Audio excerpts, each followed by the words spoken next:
आज हम लोगों को जो चर्चा करनी है वो इस टॉपिक पे हम लोगों को चर्चा करनी है कि जो जनन होते हैं, जनन दो प्रकार के होते हैं, जिनमें से जो पहला है वो कौन सा है, अलैंगिक जनन है, जबकि जो दूसरा जनन है वो कौन सा है, लैंगिक जनन है।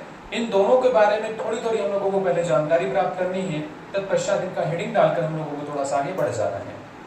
ठीक है, आपने सबसे पहले जो हेडिंग इसमें डालनी है वो कौन सी डालनी है, अलैंगिक जनन, असेक्सुअल रिप्रोडक्शन की हेडिंग डाल दीजिए।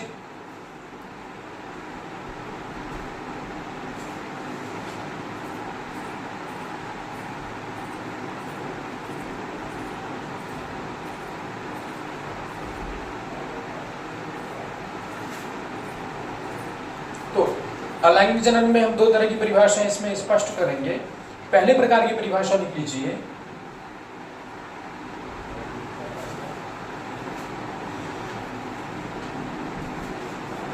जनन की ऐसी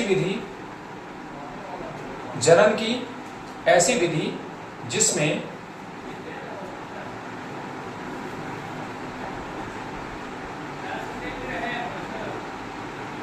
एक ही जनक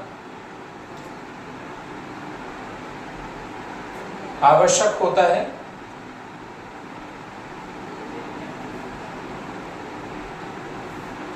तथा उसमें कोई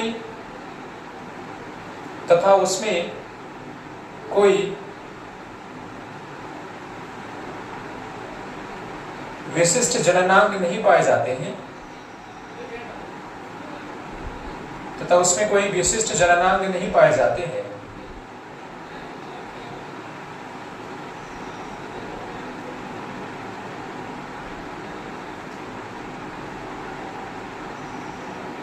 अलैंगिक जनन कहलाता है। क्या कहलाता है, अलैंगिक जनन कहलाता है।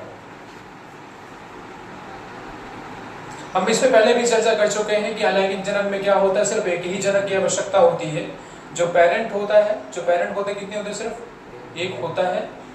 ठीक है, और इसके अलावा उनमें क्या होता है कि विशिष्ट तौर पर कोई जननांग नहीं पाया जाता। जननांग मतलब जनन के लिए कोई विशेषीकृत या विशिष्टीकृत अंग नहीं पाया जाता है ना।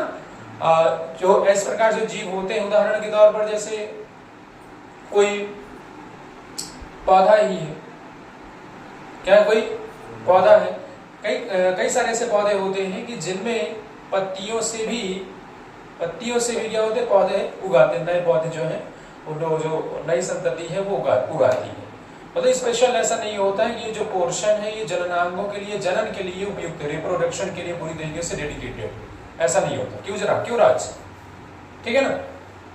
एक और परिभाषा लिख लेंगे इसी की, अथवा करके।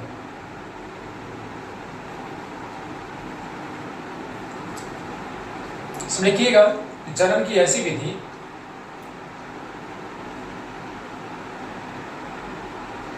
जिसमें युग्मकों के निर्माण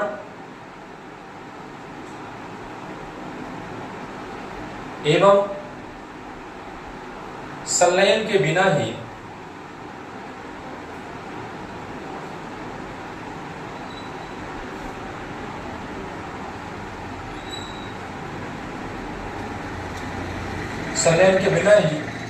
जनक द्वारा संतति का बनना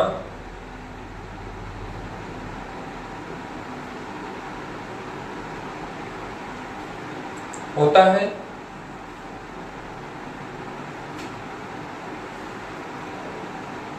अलैंगिक जनन कहलाता है।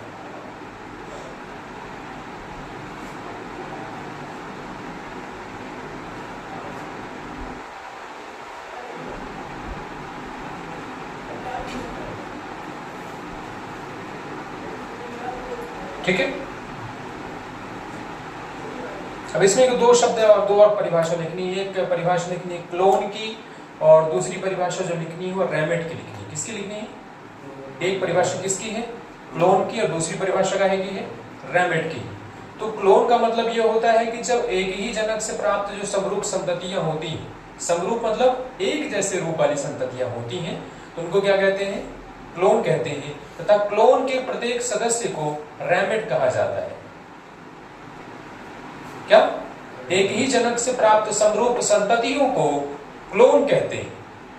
एक ही जनक से प्राप्त संततियों को क्लोन कहते हैं तथा क्लोन के प्रत्येक सदस्य को रैमेट कहते हैं। लिख लीजिए लाइन चेंज करके। एक ही जनक से प्राप्त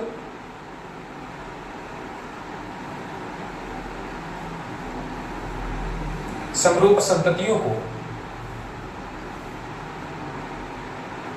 क्लोन कहते हैं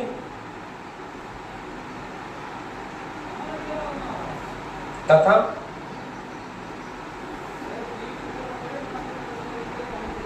क्लोन के प्रत्येक सदस्य को रैमेट कहा जाता है। क्लोन के प्रत्येक सदस्य को रैमेट कहा जाता है।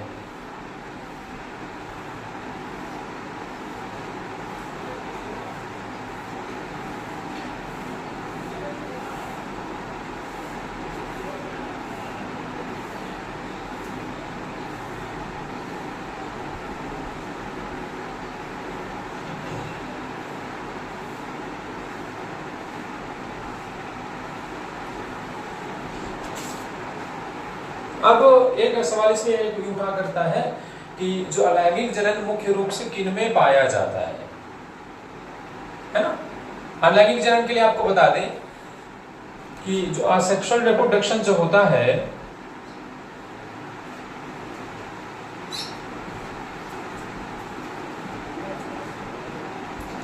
वो कहां मुख्य तौर पर पाया जाता है? जो नॉन वर्टिब्रे होते हैं, मतलब कहा जाए तो अकशेरुकी हिंदी में, अकशेरुकी और पौधे, है ना?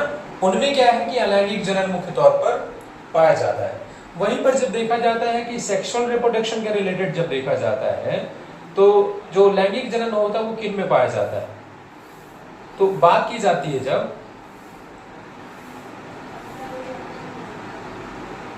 तो ये किन में पाया जाता है? कशेरुकी, यानी कि जिनमें क्या रीढ़ की हड्डी पाई जाती है ना? कशेरुकी। इसके साथ साथ किन और किन में पाया जाता है? पाया जाता है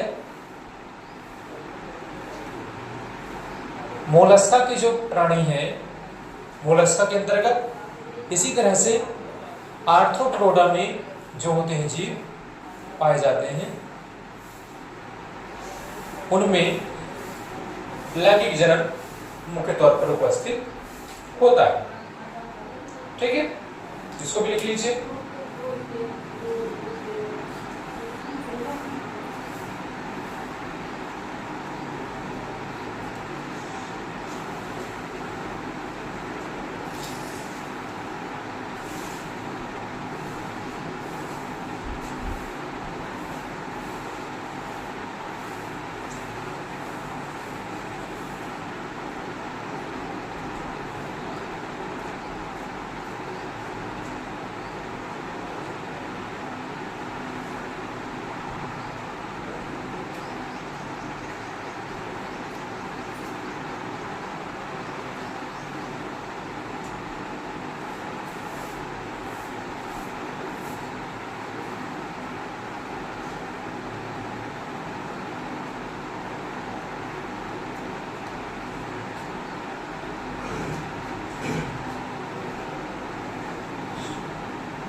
अब अलैंगिक जनन की विधियां लिखना है कि जो अलैंगिक जनन पाया जाता है उसमें कितनी विधियां होती है। हमने कल बात आपको बताया था कि अलैंगिक जनन की 7 विधियां होती हैं। कितनी विधियां होती हैं? 7 मेथड होते हैं। 7 मेथड की इंट्रोडक्शन हम लोग इसमें चर्चा करेंगे। सबसे पहला इसमें होता है जो वो होता है विखंडन। पहली कौन सी विधि है इसमें? विखंडन। सेकंड कौन सा है? प्लाज्मोटोम।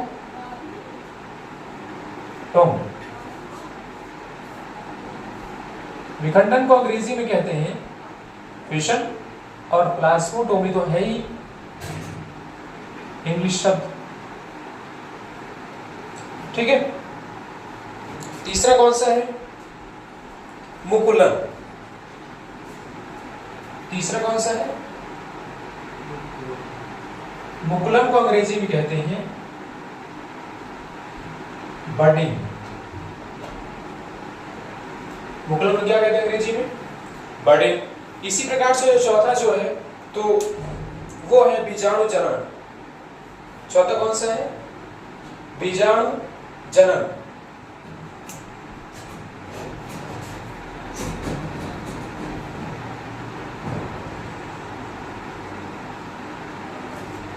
इसको अंग्रेजी में कहते हैं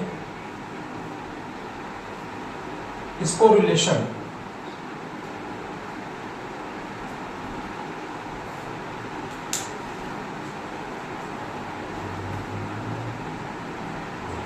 पांचवा है संविभजन।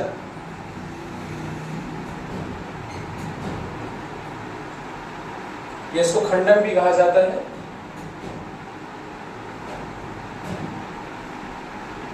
पांचवा कौन सा है?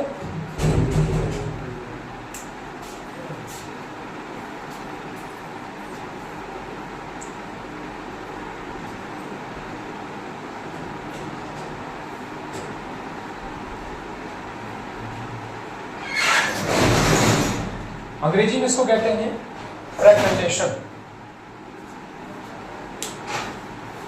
छठवां जो मेथड है वो कौन सा है? वो है पुनरुद्भवन। पुनरुद्भवन इसको बोलते हैं रीजनरेशन।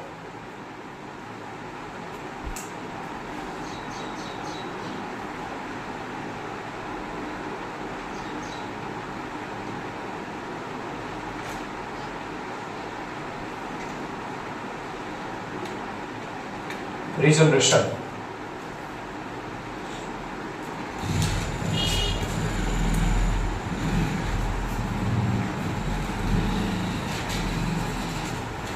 और अंतिम में आपके पास है कायिक जनन, वेजिटेटिव रिप्रोडक्शन।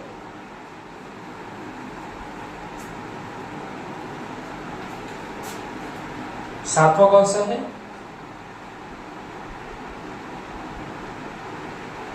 कायिक जनन,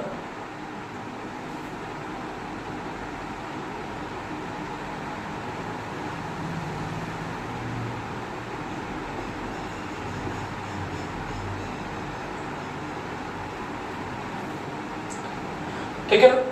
तो ये 7 मेथड है, ये 7 विधियां हैं जिनमें ये किसके अंतर्गत आती है?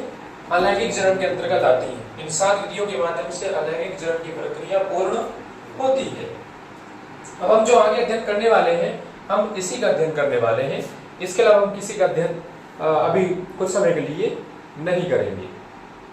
ठीक है ना? हम लोग सिर्फ इसके आसपास इन लोगों को क्या करना, थोड़ा सा घूमना है। बात समझ में आ रही है? कितने मेथड है अलैंगिक जनन के? 7 है, जिनमें सबसे पहला हम लोगों को पढ़ना है विखंडन, इसके पश्चात प्लाज्मोटोमी, इसके बाद फिर मुकुलन, तत्पश्चात बीजाणु जनन, फिर क्या है? संविभजन, फिर इसके बाद पुनरुद्भवन, इसके बाद फिर क्या है? कायिक जनन। इसमें जो विखंडन के इंग्लिश में कहते हैं फिशन, प्लाज्मोटोमी को ऑलरेडी एक इंग्लिश वर्ड है, इसके बाद फिर मुकुलन को बडिंग कहते हैं, बीजाणु जनन जो होता है इसको पोरुलेशन कहा जाता है, संविभजन को फ्रैगमेंटेशन कहा जाता है, पुनरुद्भवन को रीजनरेशन कहा जाता है, इसके बाद जो कायिक जनन इसको कहते हैं वेजिटेटिव रिप्रोडक्शन इसको बोला जाता है ना? तो इसमें जो सबसे पहले जो आपको विखंडन मिलने वाला है, संविभजन जो मिलने वाला है, इसका जो मेथड रहता है इसमें हम मुख्य तौर पर 2 प्रकार का पढ़ेंगे, binary fission and multiple fission. बोले तो द्विखंडन और बहुखंडन इसमें आपको पढ़ना है सबसे पहले, है ना? अब विखंडन मतलब टूटना ही है। विखंडन मतलब क्या है? टूटना। टूटने की प्रक्रिया होगी। कितने भागों में टूटना है? 2 भागों में टूटना है या फिर 2 से अधिक भागों में टूटना है? वो क्या निर्धारित करता है? टूटने का प्रकार निर्धारित करता है। इसी तरीके से प्लाज्मोटोमी, मुकुलन, है ना, बीजाणु जनन, संविभजन, ये सारी प्रक्रियाएं हम लोग पढ़ेंगे। ठीक है? क्लियर? सबसे पहले आपको यहां पर हेडिंग डाल देनी है विखंडन। कौन सी? विखंडन डाल दीजिए हेडिंग।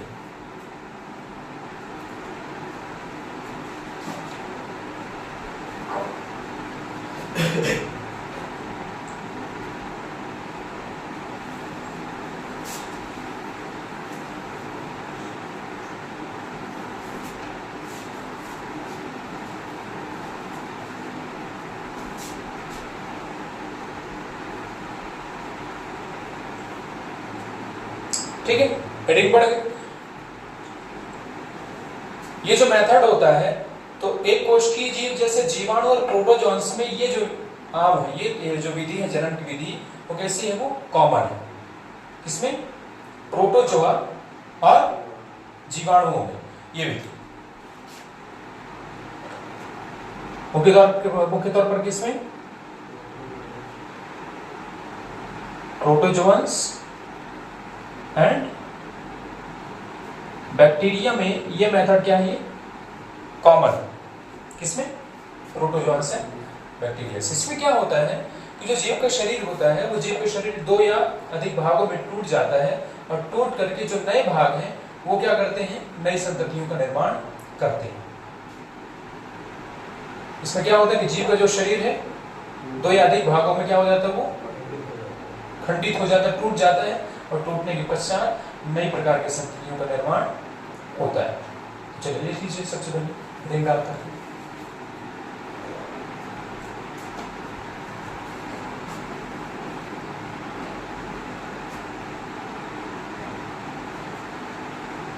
इस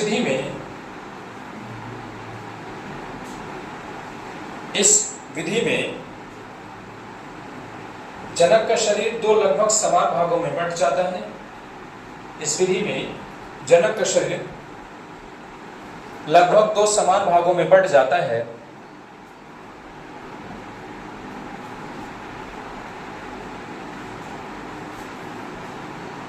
तथा प्रत्येक भाग वृद्धि करके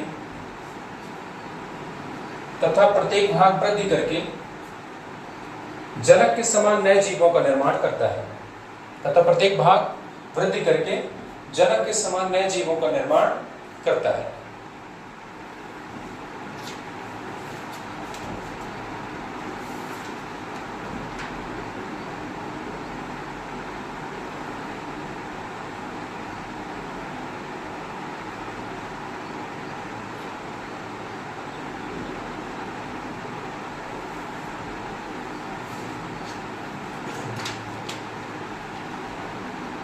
जैसे जीवाणु और प्रोटोजोआंस, जैसे जीवाणु एवं प्रोटोजोआंस।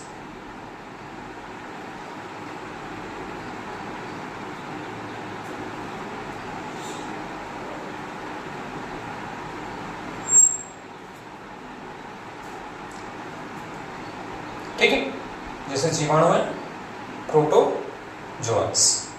अब बता दिया जाए विखंडन के प्रकार। विखंडन के, ठीक है, तो विखंडन कितने प्रकार का होता है बता दिया जाए। विखंडन 2 प्रकार का होता है। कितने प्रकार का विखंडन होता है ना? टाइप्स ऑफ फिशन कितने टाइप के होते हैं? 2 टाइप का। On the basis of daughtered cells, मतलब पुत्री कोशिकाओं एवं संततियों के आधार पर जो फिशन होता है कितने प्रकार का होता है? 2 प्रकार का होता है। पहला कौन सा है? द्विखंडन, और दूसरा कौन सा है? बहुखंडन। द्विखंडन को अंग्रेजी में बोलते हैं बाइनरी फिशन, और बहुखंडन को अंग्रेजी में बोलते हैं मल्टीपल फिशन। ठीक है, विखंडन कितना प्रकार का होता है? 2 प्रकार का। पहला कौन सा है? द्विखंडन है, और दूसरा कौन सा है? बहुखंडन। द्विखंडन को क्या कहते हैं इंग्लिश में? बाइनरी फिशन, और बहुखंडन को कहते हैं मल्टीपल फिशन। नाम से स्पष्ट है, 2 भागों में टूटना, और 2 से जब अधिक भाग होंगे तो उनको क्या कह दिया जाएगा?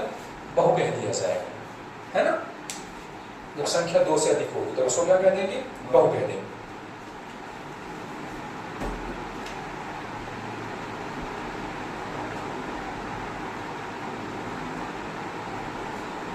है ना? अब हेडिंग आप इसमें आगे आप डाल दो कौन सी? द्विखंडन, बाइनरी फिशन।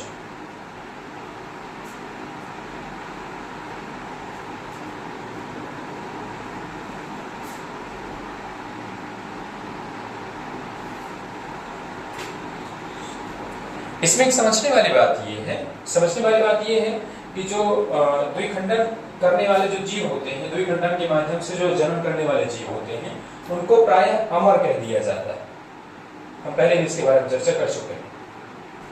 क्या कह दिया जाता है? उनको अमर कहा जाता है। कौन से जीवों को? द्विखंडन करने वाले जो जीव होते हैं उनको क्या कह देते हैं? क्या कहते हैं? अमर। अमर को अंग्रेजी में क्या बोलते हैं? इमोर्टल कहते हैं। हेडिंग डाल दिया? हाँ, चलो देखो परिभाषा।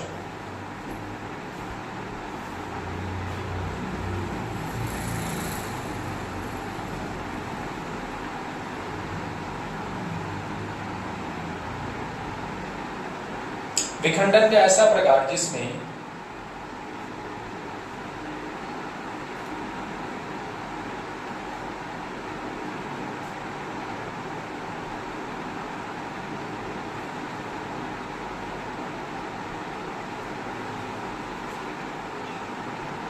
विखंडन का ऐसा प्रकार जिसमें जनक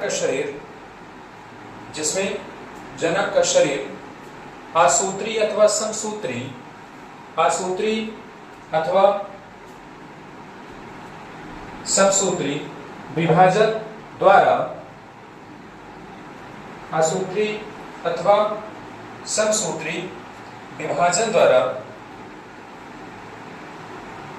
दो समान संततियों में बंट जाता है।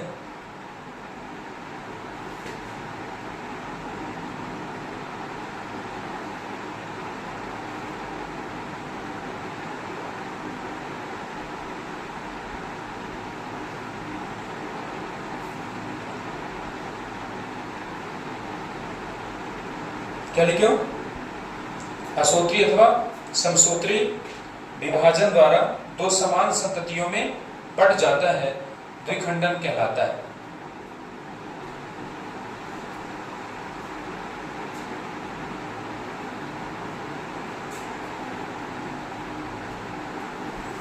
क्या कहलाता है? द्विखंडन कहलाता है। द्विखंडन की प्रोसेस में दो प्रक्रियाएं होती हैं, समझ लीजिए। पहले क्या होता है? कैरियोकाइनेसिस होता है।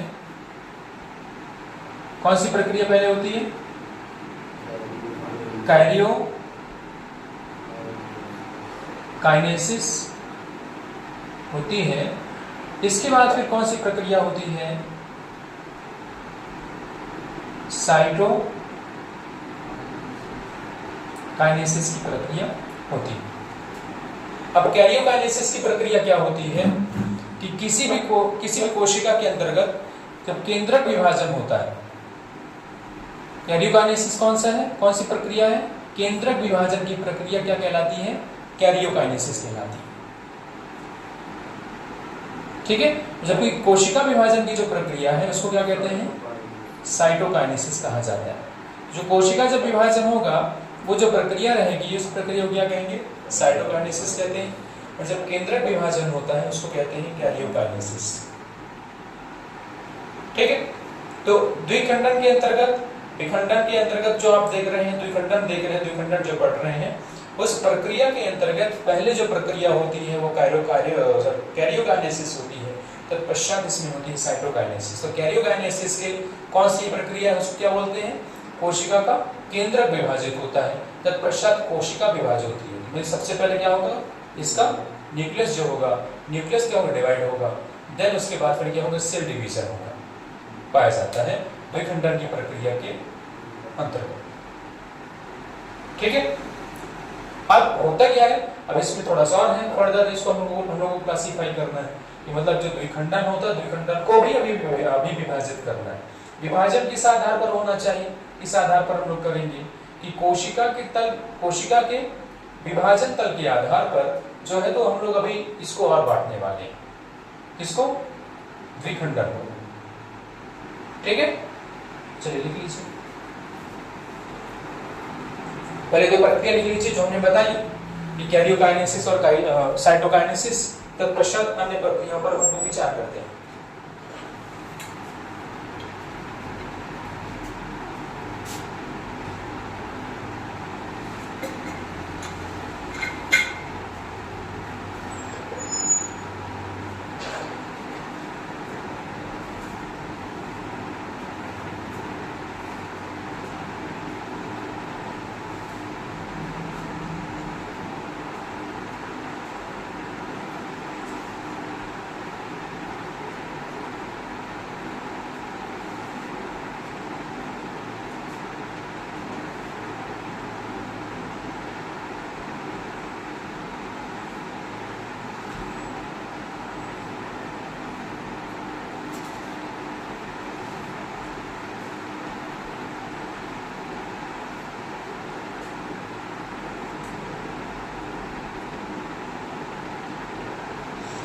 जो द्विखंडन होगा उससे हम लोग 4 भागों में और बांटेंगे, तो चारों के पहले नाम लिख लीजिए। पहला होगा साधारण या सरल अथवा अनियमित द्विखंडन। साधारण या सरल अथवा अनियमित द्विखंडन।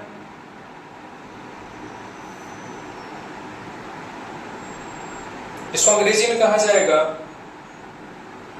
सिंपल और इर्रेगुलर, सिंपल और इर्रेगुलर बाइनरी फिशन, सिंपल और इर्रेगुलर बाइनरी फिशन। दूसरा होगा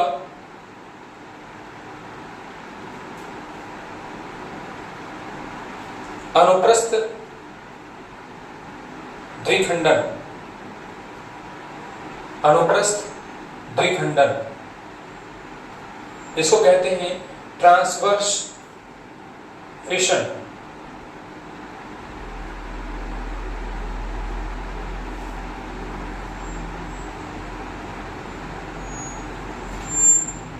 तीसरा जो है इसको कहते हैं अनुलंब, अनुलंब द्विखंडन।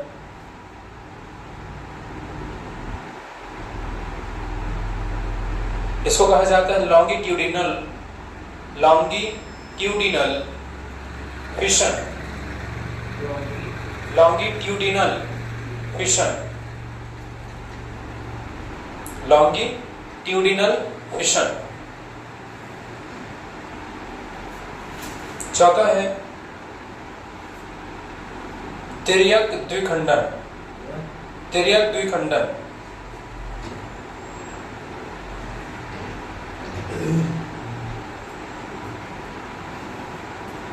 तिर्यक द्विखंडन इसको कहते हैं oblique binary fission, oblique binary fission.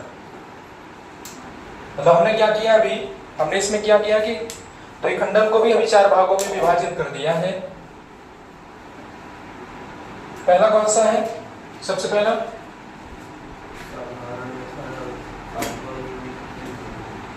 साधारण या सरल अथवा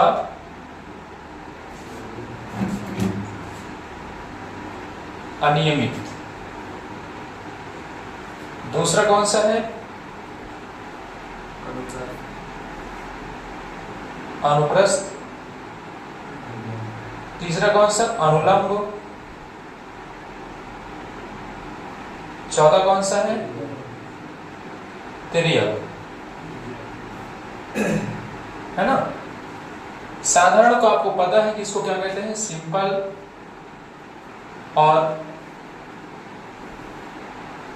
इर्रेगुलर फिशन। अनुप्रस्थ को कहते हैं ट्रांसवर्स। अनुलंब को क्या कहते हैं? लॉन्गिट्यूडिनल। तिर्यक को कहते हैं ऑब्लिक, है ना। ये इस प्रकार की जो है तो फिशन है। कौन सी फिशन है? ये बाइनरी फिशन है। बाइनरी फिशन की ये टाइप हो गए, ये प्रकार हो गए। इनके बारे में भी और सबको फर्दर जानकारी प्राप्त करनी है। ठीक है, बात समझ में आ रही है सबको? क्या चर्चा अपन कर रहे हैं, क्या डिस्कशन कर रहे हैं यहाँ पे? तो जो द्विखंडन होता है वो कितने प्रकार का होता है? 4 प्रकार का होता है। पहला कौन सा आपके पास है? साधारण या सरल अथवा नियमित है। इसके बाद है अनुप्रस्थ है। इसके पश्चात अनुलंब है, तिर्यक। साधारण मतलब इर्रेगुलर, अनियमित, कहीं से भी क्या हो जाएगा, शरीर जो जनक का शरीर है वो टूट जाएगा, है ना, विखंडित हो जाएगा, खंडित हो जाएगा। अनुप्रस्थ में क्या रहेगा? फिक्स रहेगा, है ना। अनुप्रस्थ में क्या रहेगा? मतलब बीच जैसा शरीर है तो बीच से ऐसा जाएगा। ठीक है। अनुलंब में क्या है? अनुलंब में थोड़ा सा मतलब सीधा सीधा सीधा सीधा कटे। और तिर्यक मतलब क्या? थोड़ा सा टेढ़ा। तो कैसा कैसा शरीर? मतलब जैसे मान लीजिए कि कोई जीव का शरीर है, साधारण वाले में देखा जाएगा तो कहीं से भी, यहाँ से भी कट सकता है, नीचे से भी कट सकता है, कहीं से भी कट जाएगा, कोई फिक्स नहीं रहता कि यहीं से कटेगा। अनुप्रस्थ वाले में क्या रहता है? बिल्कुल बीच से कटेगा शरीर, है ना, बिल्कुल कैसा होगा? बीच से कटेगा। जैसे मार्कर है तो मार्कर के हम लोग माना जाए कि भाई जीव का शरीर है, तो मान के चलिए अगर पहले जो साधारण वाला हो तो साधारण वाले में कहीं से भी टूट जाएगा, कहीं से भी कट जाएगा। ठीक है। जबकि अनुप्रस्थ वाले में होगा बिल्कुल सेंटर से क्या होगा कि डिवाइड होगा। जबकि यहाँ पे जो अनुलंब में है, अनुलंब में सीधा सीधा कटेगा। ठीक है। और तिर्यक में क्या, थोड़ा सा टेढ़ा टाइप का कटेगा जो जीव का शरीर होगा, और कट करके 2 भागों में, 2 समान भागों में टूट जाएगा, तो 2 समान भागों में ये बढ़ जाएगा। क्लियर है? बात समझ में आ रही है? तो ये क्या है? ये हम लोग डिवाइडेशन पढ़ रहे हैं। कौन सा डिवाइडेशन पढ़ रहे हैं?